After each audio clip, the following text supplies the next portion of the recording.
আমি আসলে ধর্ষকের বিচার চাই না, আমি কঠিন থেকে কঠিনতম শাস্তি চাই এবং সেটা দ্রুততম সময়ের মধ্যে চাই।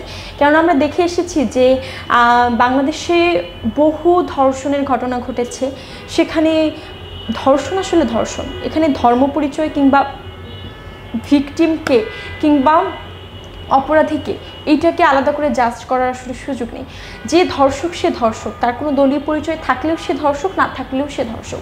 তো এখানে আমাদের বাংলাদেশের ক্ষেত্রে যেটা হয়ে এসেছে যে একজন ধর্ষক হলে তার আগে দলীয় পরিচয় খোঁজা হয় যে সে কোনো দলের কিনা, কোনো মতের কিনা। তো আমি মনে করি এই দলমত খোঁজার এই জায়গাটা আসলে আমাদের এই বিচার কাজটাকে আরও বেশি মন্থর করে দেয়। সেই জায়গা থেকে আমাদের ধর্ষকের শাস্তি চাওয়া উচিত একজন ধর্ষক হিসাবে, কোনো দলীয় পরিচয়কে প্রাধান্য দেওয়ার এখানে কোনো সুযোগ নেই। এবং একজন যাকে ধর্ষণ করা, যে ধর্ষিতা, যে ভিকটিম, তার আসলে একজন ভিকটিম হিসেবে এখানে সর্বোচ্চ এবং সুষ্ঠু তদন্তের মাধ্যমে সুষ্ঠু বিচার পাওয়ার অধিকার রাখে বলে আমি মনে করি, এবং তার এইটাই পাওয়া উচিত।